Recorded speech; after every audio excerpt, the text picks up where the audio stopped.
Penyakit orang alim itu adalah sombong. Merasa sholatnya sudah tepat waktu, merasa sholatnya sudah berjamaah. Padahal tidak disadari. Sholatnya juga hanya mengikuti kebanyakan orang. Sholatnya juga tidak mengingat Tuhan. Tapi kesombongan itu sudah membuat dia terjebak dalam rutinitas yang seolah-olah dia sudah melakukan segalanya. Mereka yang memandang dunia sebagai penjara, maka dia akan selamanya menjadi seorang tahanan. Tapi mereka yang memandang dunia ini sebagai sekolah, maka selamanya dia akan menjadi seorang pembelajar. Namanya pembelajar di sekolah kehidupan, pasti tidak mungkin belajar hal yang sama. Dulu kita sempat kuliah, pelajaran semester 1 berbeda dengan pelajaran semester 2. Pelajaran semester 2 berbeda dengan pelajaran semester 3. Jadi hanya mereka yang dungu, yang ingin terus-menerus belajar yang sama. Maka hidup itu adalah perubahan.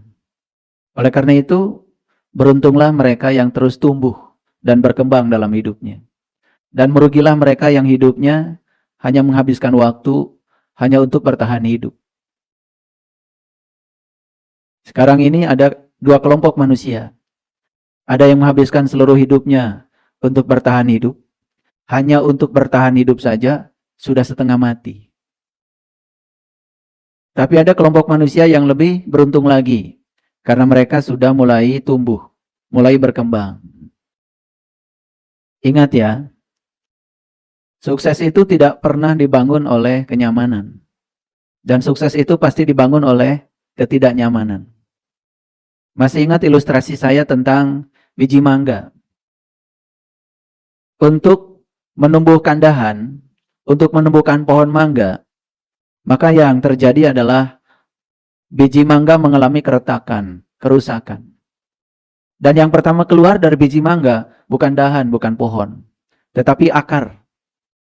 Coba perhatikan. Ada ajaran tantra yang luar biasa. Akar itu tidak pernah tumbuh di tempat terang. Tapi akar itu selalu tumbuh di tempat gelap. Bahkan nyaris pertumbuhan akar itu tidak kelihatan. Dan ciri pohon itu bagus. Pohon itu akan tumbuh ke atas dengan bagus kalau pertumbuhan akarnya juga bagus. Jadi pohon itu tumbuh di dua alam. Bagian dari akarnya ke bawah tumbuh di tempat gelap, nyaris tidak kelihatan. Tapi bagian dari pohonnya, dahannya, rantingnya, daunnya, dan buah yang siap dipanen, itu kelihatan di permukaan. Dan kita harus sadar, tidak mungkin ada pertumbuhan ke atas kalau tidak ada pertumbuhan ke bawah. Jadi, tumbuh dulu ke tempat gelap, baru kita akan melihat hasilnya di tempat terang. Hidup kita seperti itu. Cuman saat kita harus tumbuh di tempat gelap, kita tidak siap. Ingatnya langsung ditumbuh di tempat terang. Betul nggak Bapak Ibu? Untuk sukses itu harus ada ketidaknyamanan dulu.